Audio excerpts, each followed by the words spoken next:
was full of numpties. Och, aye. Oh, yes.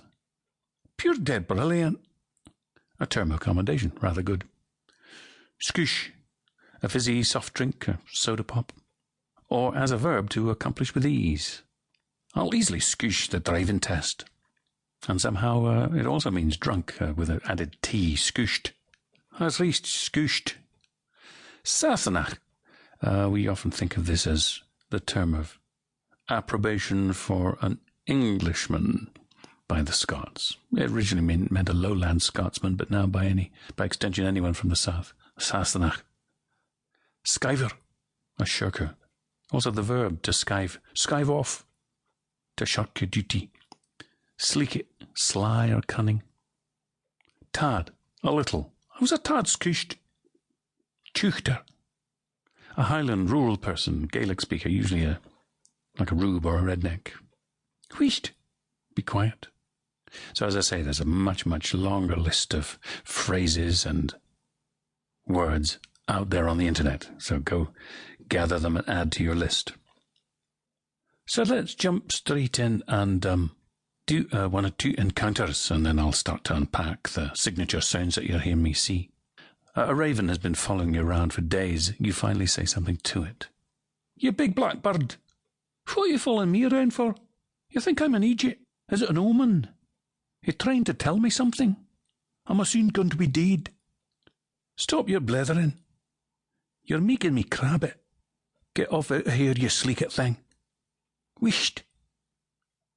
But then you realise it's not the bird, and you're not going crazy.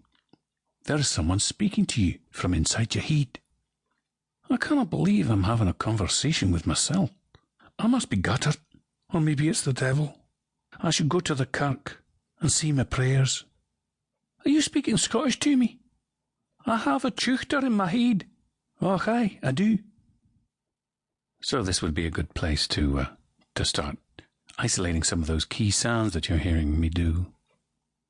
Let's start with the word raven. You heard me say reven.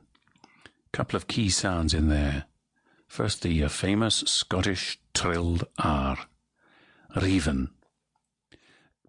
Contrary to popular opinion, not every R is fully trilled, but every written R is acknowledged, and there is movement towards the little gum ridge behind the top teeth with your tongue tip, as if to trill the R.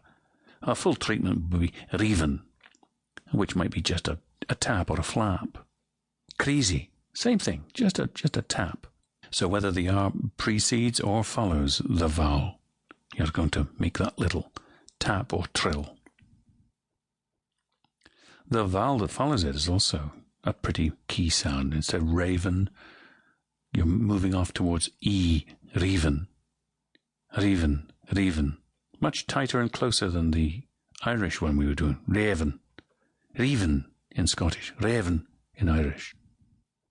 Following, as in a raven has been following you.